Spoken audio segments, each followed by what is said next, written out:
크리스마스입니다. 크리스마스죠. 오늘 본문은 이 크리스마스 거룩한 시간, 이 거룩한 하나님의 은혜가 저와 여러분의 삶 가운데 충만하기를 축원합니다. 오늘 본문 말씀을 통해 우리가 좀 세 가지를 함께 살펴보려고 합니다. 첫 번째는 무엇인가? 거룩, 하나님의 요구입니다. 레위기는 여러 제사들과 율법들에 대해 나와 있지만 우리가 읽기 굉장히 복잡합니다. 무슨 내용인지 잘 모르겠고 여러 가지 말들이 길게 쓰여 있고 뭐 어떻게 하러 절차가 굉장히 많은데 이게 너무 어렵게 느껴집니다. 하지만 하나님께서 이 레위기 말씀을 통하여서 결국 말씀하시고자 하는 한 가지 주제가 있습니다. 너희가 그것들을 지킴으로 말미암아 너희가 거룩하게 살아가야 된다라고 말씀하고 있습니다. 레위기 11장 45절 말씀에 보면요, 이렇게 기록되어 있습니다. 내가 너희를 이집트로부터 인도해 너희 하나님이 된 여호와이기 때문이다. 그러므로 너희는 거룩하라. 내가 거룩하기 때문이다 라고 기록하고 있습니다. 내가 거룩하니 너희도 거룩하라. 이렇게 보시면 여러분들 이렇게 잘 보고 계시나요? 이 배너가 이렇게 되어 있는데 이렇게 보시면 Be holy because I am holy라고 되어 있잖아요. 이거는 베드로전서에 있는 말씀을 가져다 썼지만 원래 있는 말씀은 바로 이 레위기 11장 45절 말씀입니다. 여러분들 거울 가지고 다니시나요, 요즘에? 나눠 드리면 여러분 이거를 이렇게 그냥 드리는 게 아니라 보라고 드리는 거예요. 내 얼굴이 어떠한지, 내가 뭐가 묻었는지. 그리고 이 거울을 볼 때마다 제가 여러분에게 기억하라고 한 게 있습니다. 여러분 기억나십니까? 기억이 안 났을 줄 알고 제가 다시 말씀을 드리려고 해요. 기억이 안 나실 수 있죠.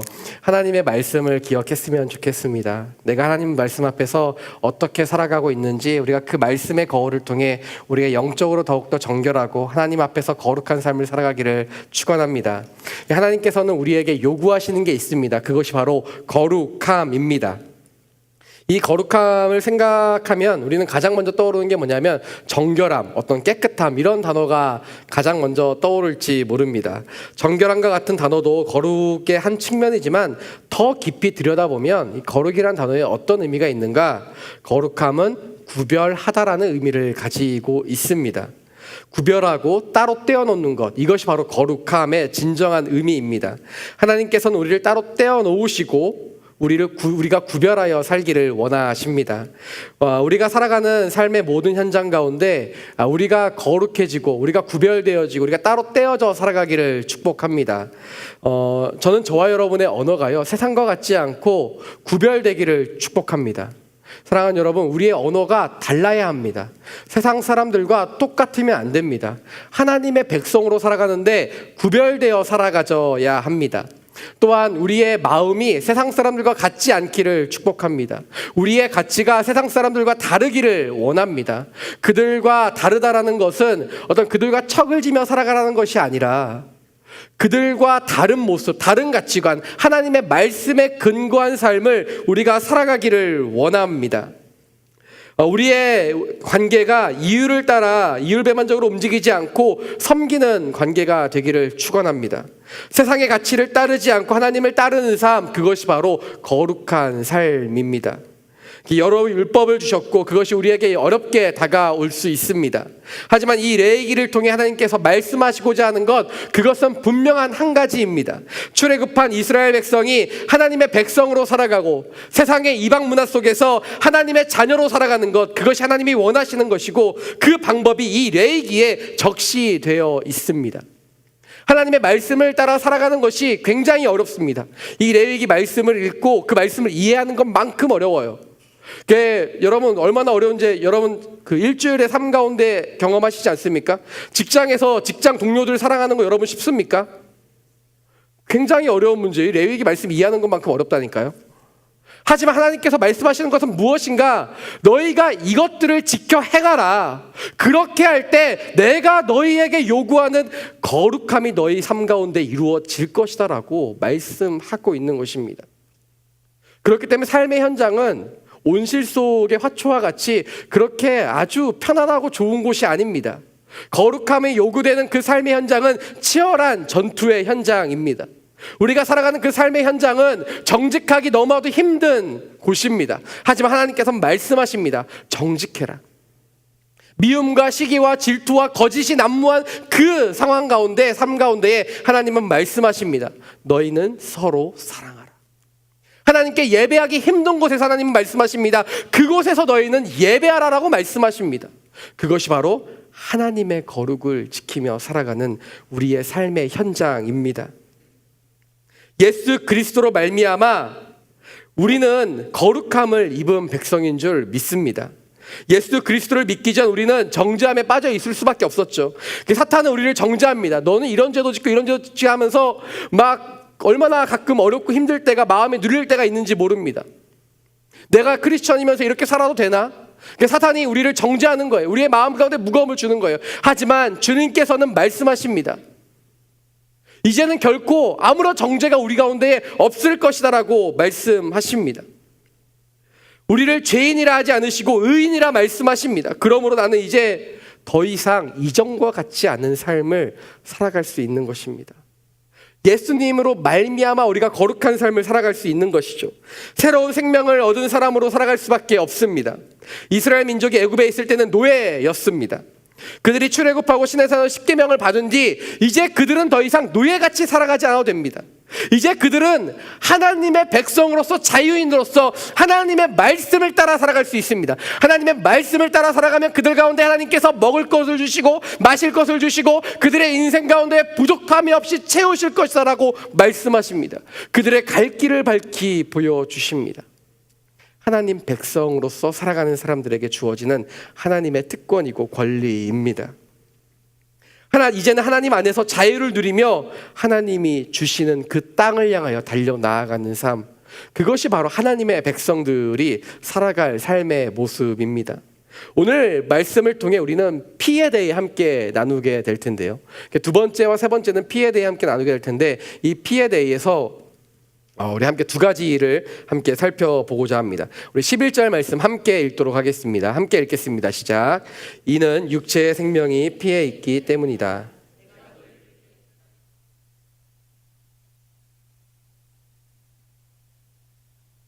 때문이다. 아멘. 두 번째입니다. 거룩. 삶으로 살아내야 합니다. 오늘 본문에서 생명은 피에 있다라고 말하고 있습니다. 즉 우리의 생명을 피가 대표한다라는 것이죠. 그래서 피 흘리는 것을 자제해야 하며 또한 조심해야 할 필요성에 대해, 당위성에 대해 성경은 말하고 있습니다. 하나님께서는 피를 흘릴 장소에 대해서도 분명히 말씀하고 있습니다. 그리고 그 외의 장소에서는 피를 흘리면 안 된다라고도 말씀하십니다. 레위기 17장 5절 말씀에 보면요, 이렇게 기록되어 있는데 우리 함께 읽도록 하겠습니다. 시작. 그러므로 이스라엘 백성들은 들판에서 잡던 그들의 희생 제물들을 여호와께 곧 회막 문 앞 여호와께 드려야 한다. 아멘. 하나님께서는 피를 흘릴 수 있는 장소를 어디라고 명시하셨습니까? 회막 문 앞이라고 기록하고 있습니다. 회막은 하나님과의 교제가 일어나는 장소입니다. 제물을 하나님 앞으로 가지고 나와 제사를 드리며 하나님과의 만남이 이루어질 때 유일하게 피를 흘릴 수 있는 장소, 그것이 회막 문 앞이라고 하나님께서는 말씀하십니다. 다른 말로 하면요, 제사를 드릴 때가 아니면, 회막 문 앞이 아니면 피를 흘려서는 안 된다라는 것이 또한 성립이 됩니다. 하나님께서 그렇게 말씀하시는 이유는 뭐냐면 피를 함부로 흘리지 못하게 하기 위해서입니다. 이 세상의 모든 만물은 하나님께서 창조하셨고 모든 생명은 하나님께 속하였습니다. 그래서 생명을 소중히 여기는 마음을 사람이 가지고 살아가도록 하나님께서 말씀하고 있습니다. 성경 전체에서는 생명을 얼마나 소중히 여겨야 되는지에 대해 여러 차례 말씀하고 있습니다. 그래서 우리는 생명을 소중히 여기며 사랑하는 그 마음을 우리는 가지고 살아가야 합니다. 하나님께서는 우리에게 생명을 사랑하는 마음을 심어주시려고 우리 안에 있는 그 이기심과 잔인성들을 보셨기 때문에 이것들을 심어주려고 하십니다. 우리 내면에 있는 죄성으로 가득한 마음, 누구보다 내가 우선시 되어야 되고 내가 먼저 잘 돼야 남을 돌아보겠다라고 하는 그런 마음들, 내 분노와 내 감정이 먼저라고 생각하는 그 마음이 우리 안에 있고 그것이 더욱더 커지게 될 것을 하나님은 바라보셨던 것이죠. 창세기 9장 1절부터 6절까지의 말씀을 보면요, 노아에 대해 이야기하고 있는데요, 우리가 함께 한 목소리를 읽도록 하겠습니다. 함께 읽겠습니다. 시작. 하나님께서 노아와 그의 아들들에게 복을 주시며 말씀하셨습니다. 땅의 모든 짐승들과 공중의 모든 새들과 땅에 기는 모든 것들과 바다에 너희를 두려워하고 무서워할 것이다. 이것들을 너희 손에 준다. 살아있어.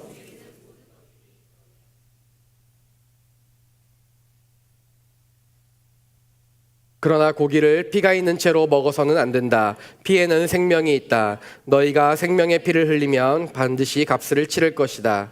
그 짐승이면 그 짐승에게 그 피에 대해 값을 치를 것이며, 사람이 같은 사람의 피를 흘리게 하면 그 사람에게도 그 피에 대해 값을 치를 것이다. 하나님께서 자기의 형상대로 사람을 만드셨기 때문에 누구든지 사람의 피를 흘리면 사람에게 피 흘림을 당할 것이다. 아멘. 대홍수가 일어나고 나서 하나님은 노아와 그 가족들에게 축복을 해주십니다. 그리고 식물들을 먹으며 또한 함께 먹을 수 있는 음식으로 동물들을 허락하십니다. 그때부터 고기를 먹기 시작한 것이죠. 그런데 이 고기를 먹을 때 하나님께서는 이 피를 조심해야 한다라고 말씀하십니다. 동물에 관한 것을 넘어서 또한 사람에 대한 것도 하나님께서 말씀하십니다. 고기를 먹고 사냥을 하다 보면 동물들을 죽이게 되고, 동물을 죽이게 되면 그 잔인성이 포악해짐으로 말미암아 사람을 함부로 대하고 사람을 함부로 죽일 수 있는 그 가능성에 대해 하나님께서는 우리 안에 그것들을 보셨기 때문입니다. 사람은 자신의 감정과 상처로 인하여 기인하여 살인을 저지르기도 합니다. 창세기 4장에서는 가엘과 아벨이 그 제사를 지냈는데, 가인의 제사를 하나님께서 받지 않으시니까 가인이 분노합니다. 그리고 분노함으로 말미암아 동생 아벨을 죽이게 되죠. 하나님께서 그의 제사를 받지 않았다라는 감정이 상한 것 하나만으로 살인을 저지르게 되는 것입니다. 또한 자신의 이익을 위해서도 마찬가지인데요, 사무엘하 11장 말씀에 보면 다윗이 밧세바를 취하기 위해서 그 남편 우리아를 전쟁터에 가장 치열한 곳으로 보내고 맨 앞으로 보내고 도와주질 않습니다. 그렇게 함으로 말미암아 그가 죽게 방조하게 되고 뒤에서 조작하게 되는, 그러니까 사실상 살인죄를 저지르게 되는 일들을 바라보게 됩니다.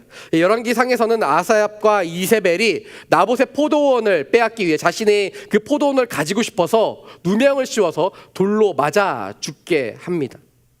성경에서뿐만이 아니라 우리의 뉴스에서도 그렇고 우리가 살아가는 삶의 현장 가운데서 기사를 검색해도 마찬가지입니다. 사람의 이기심과 사람의 감정과 사람이 자신의 마음대로 하기 위해서 사람을 죽이는 일들, 그 잔인성이 우리에게 얼마나 많이 일어나고 있습니까? 그런 잔인성은 하나님을 떠나 살았던 아합뿐만이 아니라 하나님과 동행했던 다윗과 같은 사람에게도 여전히 나타났더라는 것이죠. 살인에 대한 잔인함뿐만이 아니라 우리가 사람을 대하는 태도에서도 혹시 이러한 것들이 있지는 않습니까? 겉으로 내뱉지 않은 말들과 마음에서 사실은 겉으로 내뱉지 않고 그것을 표현하지 않았기 때문에 그냥 괜찮다라고 여기고 있지만, 사실 우리 안에는 그 사람을 향한 욕, 그 사람을 향한 저주, 시기하는 마음, 질투하는 마음, 그 사람을 사실은 마음속으로는 죽이고 싶어 했던 그 마음들이 우리에게 존재하지는 않느냐라는 것입니다. 나는 살인한 적이 없다고 당당할지 몰라도 예수님은 그런 우리에게 너희가 진짜 살인하지 않아도 너희 마음 가운데에 그 마음을 가졌다면 너희는 살인한 것과 진일배하다라고 말씀하십니다. 마태복음 5장 21절 22절 말씀을 보면요, 이렇게 기록되어 있습니다. 살인하지 말라, 살인한 사람은 누구든지 심판을 받을 것이다 라는 옛 사람들의 말을 너희가 들었다. 그러나 나는 너희에게 말한다. 형제에게 분노하는 사람도 심판을 받게 될 것이다. 또 형제에게 라가라고 하는 사람도 공회에서 신문을 당할 것이다. 그리고 너는 바보다 하는 사람은 누구든지 지옥 불 속에 떨어질 것이다. 얼마나 예수님께서 우리에게 율법을 주시는 게 얼마 철저한 율법인지 모릅니다. 사실 인간은 이런 잔인성을 가지고 있습니다. 우리는 이런 마음들을 우리의 마음 가운데 제하여 버려야 합니다. 예수 그리스도의 보혈로 말미암아 우리는 거룩한 삶, 깨끗한 삶, 죄가 없어진 삶을 살아가야 됩니다. 저는 이번 한 주 여러분들이 여러분의 삶의 현장 가운데 하나님의 사랑으로 살아가시기를 축원합니다. 우리 안에 들어오는 사단이 주는 그 공격의 마음들을 여러분 이겨내야 합니다. 여러분, 그것이 우리에게 하나님이 거룩하라고 말씀하시는 거룩의 요구입니다. 여러분, 사랑하기 힘드십니까? 그러나 하나님은 말씀하십니다. 사랑해라. 여러분, 사랑해야 합니다. 그것은 내 선택의 문제가 아니라 우리가 해야 할 문제입니다. 내가 할 수 없기 때문에 주님께 기도해야 됩니다. 매일 아침마다 왜 우리가 홀리스타 나가서 기도하고 작은 예수 40일 때 왜 기도합니까? 여러분, 내가 살아낼 수 없기 때문에 그 아침에 기도하지 않으면 내가 좌절하고 실패하고 쓰러지고 넘어지기 때문에 우리는 기도해야 되고 말씀을 봐야 되고 매 순간마다 하나님을 붙들어야 하는 것이 아닙니까? 내가 할 수 있다면 하나님께서 왜 요구하셨겠어요? 내가 할 수 있는 삶, 내가 지킬 수 있는 삶이라면 하나님께서 왜 우리에게 그렇게 거룩하라고 하셨겠습니까? 우리는 그렇기 때문에 주님이 필요합니다. 우리는 그렇기 때문에 여전히 주의 은혜가 우리의 삶을 뒤덮어야 하는 것입니다. 우리 옆에 있는 분들에게 이렇게 한번 축복해 보시겠어요? 주님의 사랑이 당신의 삶 가운데 충만하기를 축복합니다. 바로 이 사랑으로 우리가 한 주를 사는 거예요. 여러분, 정말 이 사랑으로 살아가는 거예요. 그래서 그 너무나도 나를 짜증나게 하는 그 막 마음속으로는 여러 번 살인을 저질렀던 나가라고 하고 너는 바보다라고 막 고백했던 그 직장 동료, 상사, 우리 삶에 있는 주변의 사람들을 향하여 우리 마음속으로 그리고 입술로 고백하는 거예요. 아유, 축복받을 사람. 아유, 하나님의 축복이 넘쳐나기를 바라네. 축복하는 거예요. 하나님께서 그 사람을 변하게 하시지 않으면 내 인생이 괴로운데 여러분, 그러면 우리가 기도해야 되지 않겠습니까? 여러분, 그 인생, 내가 그 직장을 옮기게 기도하지 마시고요, 그 사람이 변화되기를 기도하세요. 하나님이 그 기도 들으시지 않겠습니까? 하나님이 그 기도 가운데 응답하지 않으시겠어요? 우리의 작은 신음에도 응답하신 하나님의 놀라운 그 섬세하고도 우리에게 귀 기울이시는 그 하나님의 사랑에 눈을 뜨시기를, 저와 여러분의 삶에 그 은혜가 있기를 축원합니다. 근데 사실 이런 인간의 잔인성은요, 사람에게만 있진 않습니다. 얼마 전 기사를 보게 되었는데 요즘에 굉장히 유행하는 식재료 중에 하나가요, 블랙 타이거 새우라는 게 있어요. 여러분 아시나요? 잘 모르세요? 제가 그 새우를 찾아봤어요. 좀 찾아봤는데 얼마 전에 기사를 보게 돼서 이제 그 새우를 알게 됐는데요. 길이가 30cm 정도 된대요. 그 새우 중에 제일 큰 새우라고 해요. 별명이 새우의 왕이래요. 새우의 왕.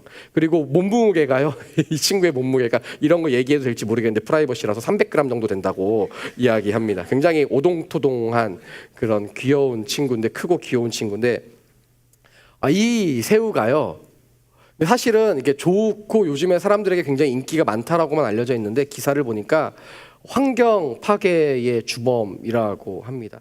이 새우 때문에 그런 것이 아니라 사실은 인간의 이기심 때문에 그런데요, 이 블랙타이거 새우가 자랄 수 있는 곳이 한정되어 있다라고 합니다.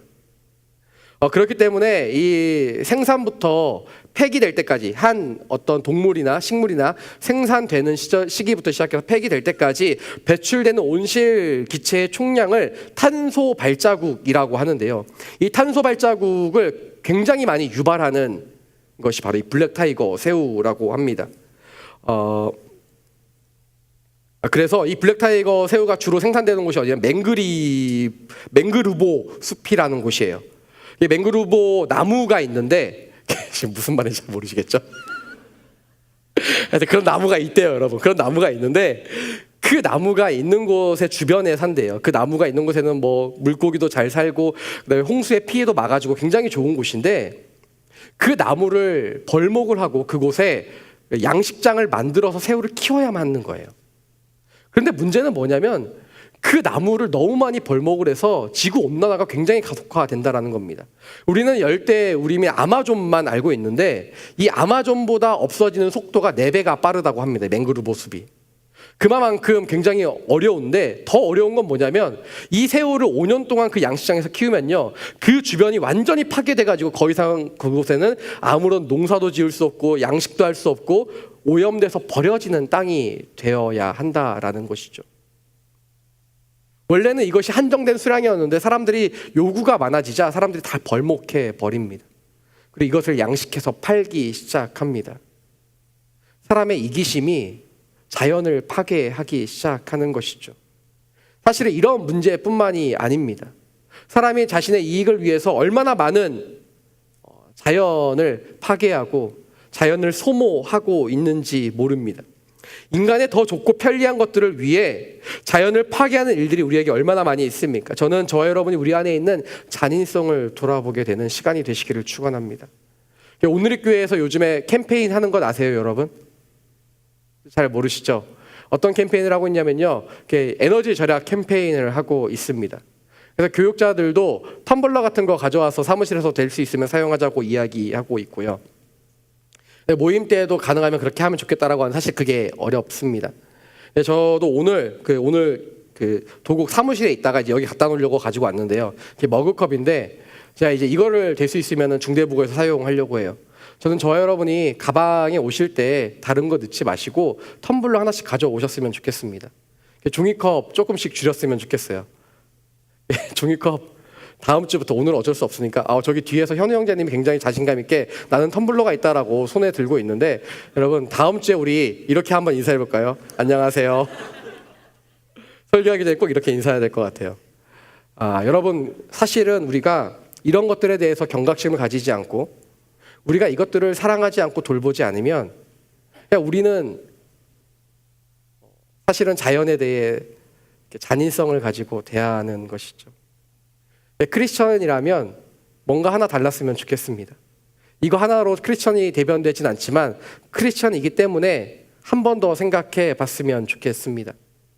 종이컵이나 일회용품들을 좀 줄였으면 좋겠습니다. 우리의 순모임 시간에도 마찬가지입니다. 그래서 간식 올 때 막 손으로 또 드시지 마시고요, 젓가락을 사용하시되 뭔가 그래도 좀 환경에 좋은 젓가락이나 그런 것들이 있으면 꼭 사용하셨으면 좋겠고, 정말로 제가 농담으로 한 이야기가 아니라 우리 텀블러 꼭 가져오셨으면 좋겠어요. 우리 함께 그 텀블러 볼 때마다 그래, 주님 주신 이 자연을 사랑해야지, 우리 안에 잔인성을 되돌아보고 하나님의 사랑으로 가득 채워지는 2018년 연말과 2019년 새해가 되었으면 좋겠습니다. 세 번째 말씀입니다. 오늘 말씀을 통해 볼 수 있는 세 번째는요, 거룩, 사랑의 통로입니다. 예전 제사를 지내던 시절에는요, 양이든 염소이든 그 제물이 나의 죄를 짊어졌습니다. 제사장이 제물이 되는 동물을 죽이기 전에 머리에 손을 얹고 기도합니다. 그리고 그 제물을 드리는 사람의 죄가 그러면은 그 동물에게 전가되는 것이죠. 하나님께서는 내 죄를 짊어진 동물의 피로 인하여 사람의 죄를 용서하셨습니다. 내가 하나님 앞으로 나아갈 수 있었던 통로가 동물의 피였기 때문입니다. 오늘 본문 말씀 11절 말씀을 읽고 다시 한번 읽고 우리가 좀 말씀을 나누었으면 좋겠는데요. 함께 읽도록 하겠습니다. 시작. 이는 육체의 생명이 피에 있기 때문이다.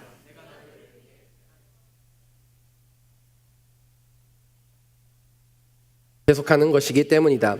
말씀에 생명이 피에 있다고 하면서 속죄를 하는 용도로 주어졌던 것이 바로 피라고 이야기하고 있습니다. 그러면서 그 이유에 대해 피가 생명을 대속하기 때문이다라고 기록하고 있죠. 이것은 피로 대속해주지 않으면, 속죄해주지 않으면 우리가 하나님 앞에서 거룩해질 수 없고 우리의 죄가 사라지지 않는다라는 것을 말하는 것입니다. 그래서 동물을 통하여 제물을 삼고 하나님 앞으로 나아갔습니다. 하지만 영원한 해결의 방법이 아니었습니다. 사람의 죄와 대속 제물로 동물들이 죽어가는 상황이 계속해서 반복되어지는 것이죠. 제물만 드린다고 우리의 죄가 씻겨 나가는 것이 아닌데 그 행위 자체에 의미가 있다라고 생각합니다. 그것이 효력이 있다라고 믿었습니다. 하나님은 영이시니 예배하는 자가 영과 진리로 예배 드려야 한다고 했지만 영과 진리는 사라지고 예배를 드리는 행위만 남게 된 것입니다. 하나님은 마음의 중심을 보시지만 사람은 계속 행위만 바라봅니다. 율법에 어긋나지 않는 제물을 골라 절차대로 제사를 드리면 그것이 끝이라고 생각했습니다.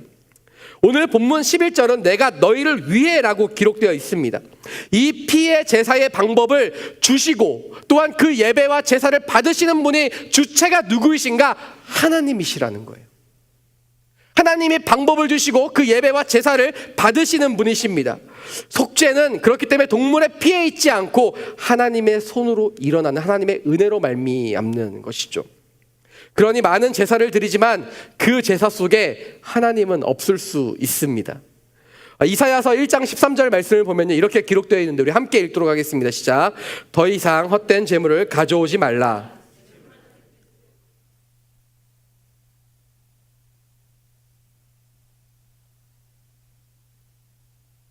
하나님은 가져오지 말라고 하십니다. 참기 힘들다고 말합니다. 재물을 가져와봤자 내가 너희의 그 재물을 기뻐하지 않는다라고 말씀하십니다.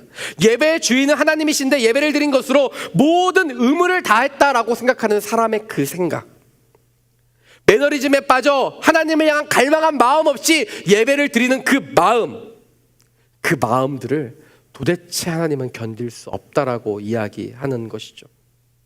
하나님은 그 예배를 기뻐하지 않으시며 그런 예배를 즐겨하지 않으시고 오히려 그런 예배가 오지 않았으면 좋겠다.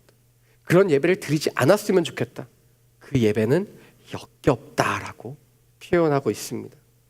저는 저와 여러분의 삶 가운데에 예배를 드리는 것으로 만족하는 인생이 아니라 하나님을 향한 갈망으로 하나님을 만나는 것에 우리의 예배에 초점을 두시기를 축원합니다.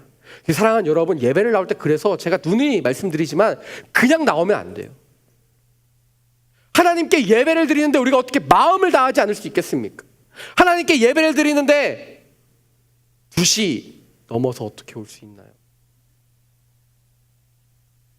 다음 주부터 제가 말씀드리겠는데 다음 주부터 주보에 스티커를 붙여서 받는 분들이 있을 거예요.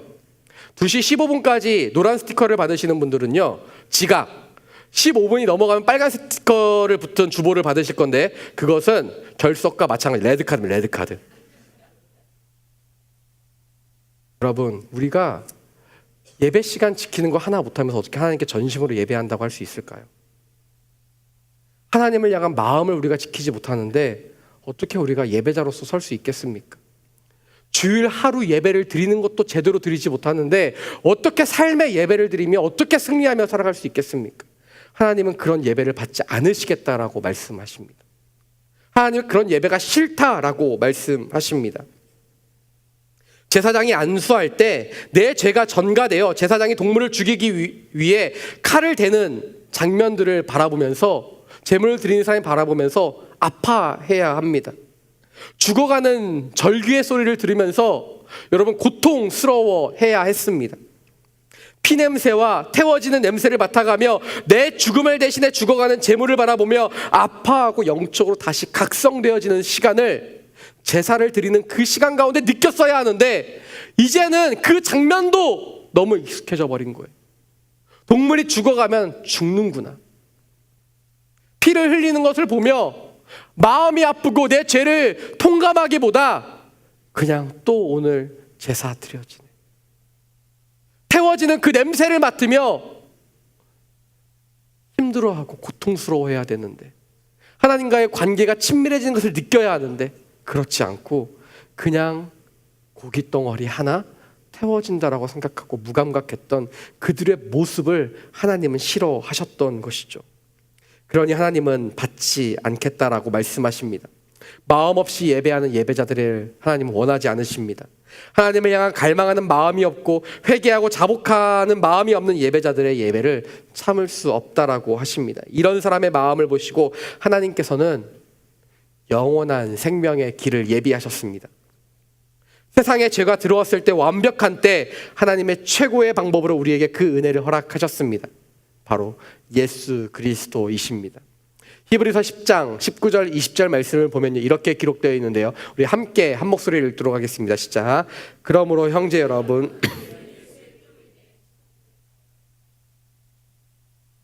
그 길은 예수께서 우리를 위해 휘장을 통해 열어놓으신 새롭고 산 길입니다. 그런데 이 휘장은 바로 그분의 육체입니다. 동물을 죽여 죄의 문제를 해결하려고 해도 도저히 해결되지 않습니다. 그런 우리에게 하나님은 영원한 죄의 문제를 해결할 수 있는 방법, 예수 그리스도를 제물로 주셨습니다. 그리고 십자가에 흘리신 피를 통해 우리에게 진정한 자유를 허락하셨습니다. 헤어나올 수 없었던 늪과 같던 죄의 문제에서 우리를 건져내십니다. 그래서 베드로전서 1장 2절 말씀에 보면요, 어떤 구절이 있냐면요, 피 뿌림을 얻기 위해 택하심을 받은 사람들이라는 구절이 있는데요, 그것이 무엇이냐면 성도, 크리스천들을 이야기합니다. 예수님께서 우리의 모든 죄를 짊어지시고 피를 흘리셨습니다. 그리고 그 피로 핏부림을 얻은 사람들, 바로 저와 여러분입니다. 그 피로 대속의 은혜를 얻고 그 피 때문에 영원한 생명을 얻은 사람들이 우리라는 것이죠. 그 피가 뿌려짐으로 우리는 우리의 모든 죄에서 자유함을 얻습니다. 그리고 회막에서 제물을 드림으로 하나님과의 관계가 회복되는 것과 같이 예수 그리스도의 피로 인하여 우리는 하나님과의 관계를 회복할 수 있게 된 것입니다. 예수님께서 2000년 전 이 땅 위에 오심은 바로 이 피를 흘리기 위해 오셨습니다. 그 흘림으로 우리가 핏부림을 얻고 죄로부터 자유함을 얻은 것입니다. 우리를 위해 스스로 제물이 되신 예수님, 그것이 우리를 향한 하나님 아버지의 사랑입니다. 우리는 피 흘리기 위해 이 땅 위에 오신 예수님을 기억합니다. 그래서 그 기억하는 날 1년에 한 번 우리가 가지고 있죠. 크리스마스입니다. 벌써 얼마 남지 않았어요. 열흘도 남지 않았습니다. 크리스마스가 우리에게 다가오고 있는데 우리는 무엇을 기억하십니까? 예수님께서는 이 땅 위에 피를 흘리기 위해 오셨는데 우리는 그날 뭐 할까 생각하고 계십니까? 약속 잡고 계세요, 여러분? 어떤 선물 받고 싶은지 기억하십니까? 우리는 예수님을 기억해야 합니다. 그리고 그분을 기념해야 합니다. 그분을 기념하고 기억하는 것, 하나님 아버지의 사랑을 우리가 다시금 되새기는 것입니다. 하늘로부터 내려온 사랑, 그 사랑을 입어 영원한 생명을 얻어 구원받은 주의 백성들이 그 사랑을 기억하고 그 은혜를 누리며 감사하며 축하의 시간을 지내는 시간이 바로 크리스마스입니다. 서로가 선물을 주고받는, 그냥 내가 무엇인가 받을 수 있다라고 생각하는 어떤 공휴일 하루, 그런 것을 여러분 넘어서야 합니다. 주님이 우리의 본이 되시고 모범이 되십니다. 주님이 우리를 위해 피 뿌리기 위해 이 땅에 오셨다면 여러분, 하나님께서 왜 우리를 이 땅 위에 보내셨을까요? 너희도 너희의 십자가를 지고 나의 길을 따르라고 말씀하신 예수님의 말씀을 기억해야 합니다. 주님이 그렇게 사랑하셨던 것처럼 우리도 그 사랑의 십자가를 지고 나아가야 하는 것이죠. 저는 저와 여러분이요, 우리 가족과 주변 사람들에게 그 사랑 흘려 보내시기를 축원합니다.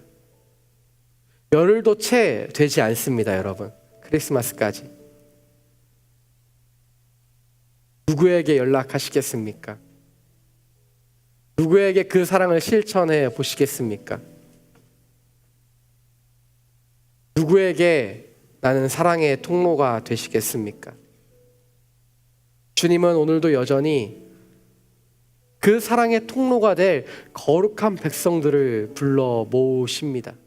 그리고 말씀하십니다. 주님이 하셨던 것처럼 너도 그렇게 하지 않겠니? 주보를 여러분 보셨는지 모르겠습니다.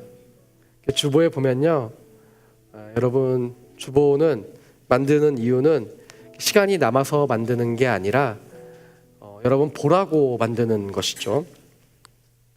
제가 그 사랑의 나눔 후기를 우리 김승범 현장님께서 이렇게 써주신 후기를 이렇게 봤습니다. 얼마나 좋은지 지난주에 시간이 다시 한번 떠오릅니다. 얼마나 따뜻한지. 물돈 하인만 느낄 수 있는 그 은혜, 사랑의 나눔을 통해 여러분 느꼈습니다. 또한 우리는 물돈 하인과 같이 크리스마스 블레싱을 25일 날 떠나게 됩니다. 그 은혜는 사랑을 나누는 사람만이 알 수 있는 은혜입니다. 나의 인생 가운데 나는 어떤 크리스마스를 준비하고 계십니까? 저는 저와 여러분이요, 이제 열흘도 채 남지 않은 이 시간 속에서 여러분만의 크리스마스 블레싱을 준비하셨으면 좋겠어요. 우리 가족에게, 직장 동료들에게, 그리고 내 친한 친구들에게, 우리 순원끼리 여러분 크리스마스 블레싱 준비하십시오. 내가 받는 크리스마스가 아니라 주님이 나에게 주셨듯이 그 사랑을 베푸는 크리스마스 블레싱, 그 축복을 흘려보내며 그 사랑을 흘려보내며 그렇게 지냈으면, 준비했으면 좋겠습니다. 혹시 공동체에서 그 블레싱을 하기를 원하시는 분들, 그러니까 뭐 2,000으로 크리스마스 블레싱 가는 것도 마찬가지지만 그거 말고 서로에게 사랑을 흘려보내기 원하시면, 선물을 주기 원하시는 분들, 여러분 텀블러 해주세요. 텀블러. 텀블러 꼭 가져오게. 사랑하는 여러분, 사랑은 큰 것에서부터 시작하지 않고요, 내 마음에서부터 시작합니다. 주님이 내게 허락하신 그 사랑의 마음이 우리의 삶을 지나 이 땅 가운데, 열방 가운데 드높여지기를 축원합니다. 우리 함께 찬양하며 우리의 마음을 드리며 나아가길 원합니다.